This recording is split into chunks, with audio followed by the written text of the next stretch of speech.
Mackey. I'm the creator of Beautiful in Every Shade, and I have the pleasure of being in Central Park in Harlem today with Carlton Mackey, who is the creator of Fanm Djanm, and we just finished a creative photo shoot with Dex R. Jones, one of Beautiful in Every Shade and 50 Shades of Black featured artists, and it's a pleasure to be here with you. Likewise. I followed your work for a while online, and it seems kind of surreal for us to be in this park actually together and doing this photo shoot. So for the sake of the people who don't know a lot about your work, as I've been following it kind of fanatically, can you tell us a little bit about what your brand is, why you do it, and what you hope it accomplishes? A few months ago I decided to start this project. So I had a job, I had a salary job, it was safe, and I would blog on the part-time, and then one day I was like, you know what, I really want to start something. I want to start something creatively, and people always assumed that I was just this artist. And I still don't refer myself as one. I like to do things, I see things creatively, but I'm not an artist. To me, I'm not. So I've always wanted to do something with the two words Fanm and Djanm. For two reasons, because, well, Fanm Djanm means strong woman in Haitian Creole, but also it sounds so cool, it rhymes.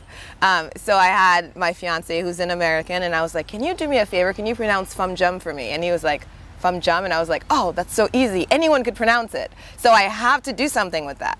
And I've always wanted to do things with, to create a conversation or to start some kind of movement. I started something called Fashionista Haiti a year ago, and it was about to unite different Haitian artists to collaborate and to do things creatively. And that project is still going. But I wanted to do something that was about women empowerment in the sense of, you know, I think we do need men, just as men need women, and I think we are equal. But the thing is, Fanm Djanm is more about just accepting who you are. And it doesn't have to be something just like, oh, I have to be a certain way to be considered a Fanm Djanm. You could be whoever you are. You could have done anything in life. But to me, as long as you're working towards a better you, to me, that's a better world in general. So I was like, Fanm Djanm will motivate women to be who they are, no matter where they are. And so then I started the whole thing, live boldly, live colorfully. But honestly, you don't have to be, living colorfully to me doesn't mean that you have to wear a lot of colors. It could just mean that you are this person and you're living life to the fullest, or at least you're trying to, or you're into adventures, or, you know, something like that. So when I do things, sometimes I do blog posts and I say I'm living colorfully, and I show how I'm eating, for example. Like, I could be wearing all black, you know, because it's like, to me, that is living colorfully. I'm eating healthily, I'm going out, I'm meeting new people, I'm doing something new, and that is colorfully to me. So that's what Fanm Djanm is all about. Well, it's interesting that you were talking about living colorfully on one level, and with Beautiful in Every Shade, we're talking about a spectrum of colors, not only a color palette in terms of a prism of you know, reflections of light, but in people and skin tones and hues. And one of the things that I found very early in searching your work was you would incorporate people of varying ethnicities in your Fanm Djanm shoots, and they would be wearing head wraps. Can you say more? I see the connection between the work you were doing, but can you say more about why, with something that many would feel is an African-inspired or a diasporic expression in the head wrap, why do you feel like it's important for any person to be able to support your mission and to be considered a strong woman by wearing some of your products? Well, I did that on purpose when I asked some of my friends who looked very differently to model some of my head wraps, and I did that for various reasons. I say I celebrate women everywhere, and I really feel that is the case. I don't think as a black woman I've had it worse than another woman. I don't. Have I gone through a lot in my life? Yes. And have I gotten things, have I been mistreated because of my skin color? Absolutely, it has happened. But as I sat one day and I was speaking with one of my Indian friends, and we're reminiscing about culture, and we're talking about, I'm like, you know what's really cool about Haiti, this is that. And she's like, oh my God, we do the same thing. And I'm like, wait a minute, there's so many similarities between us. Why does my pain have to be bigger than your pain? And why does my beauty have to be more than yours? And why does why do you have to be smarter than me? Like, we are both equal. We are human beings.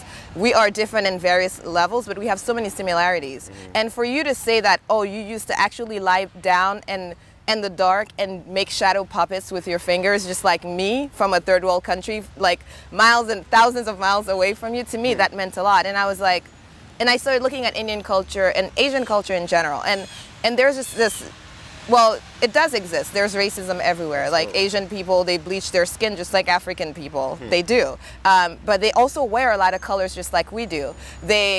There are a lot of similarities in culture that we just think that we only have, or, you know, we feel like a lot of the things that's happened to us only happen to us specifically, and that's not true. Because if you look at, you know, like Latin American culture or Indian, like when you look at stuff, they always portray the lighter skin as, like, you know, the richer, the more beautiful. So I say, why does it have to be just me? It could be just anyone, and I want to tell the story of all these different women. So when I started Fanm Djanm, I was like, okay, so it's a head wrap line, but it's so much more than that. The name itself is a conversation. So that's how I started doing Fanm Djanm of the month. I've only done 2 so far, and the first one featured this Haitian girl. The reason I featured her is because her leg got amputated due to bone cancer, right? And I held an event once, and she came. She didn't know who I was, and I saw a necklace she was wearing, and I told her I loved it. She told me she got it from Thailand, and I was like, oh, you've been to Thailand? She's like, yes. And of course I noticed her, like, I didn't say anything. And she just casually told me, you know, someone asked her, she casually told them she had cancer. And it wasn't just like, oh, feel bad for me. She was out. She came to the event by herself, and to me that's courageous, to just get up and to say, oh, I really want to meet this person. I'm going to go and make the first step.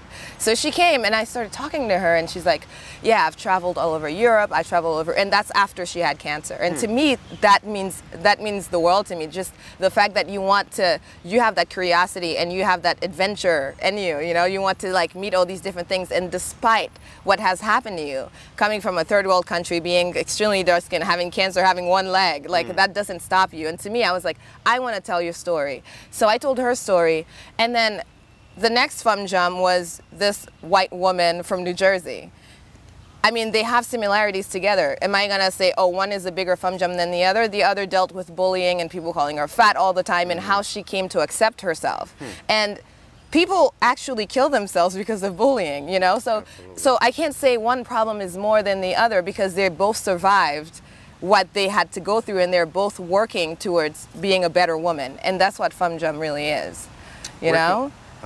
That's a beautiful story, and I appreciate and value your time for the work that you do, for taking time to spend with me in the park, and for doing the shoot. If you can look at the camera and tell people where they can find more about you and your work, and how they can feel bold and inspired and strong through the work that you're doing. Okay. Well, first I'm going to say that you should feel bold for yourself. You know, you don't have to wear a head wrap to feel colorful or bold or a Fanm Djanm. You are already one.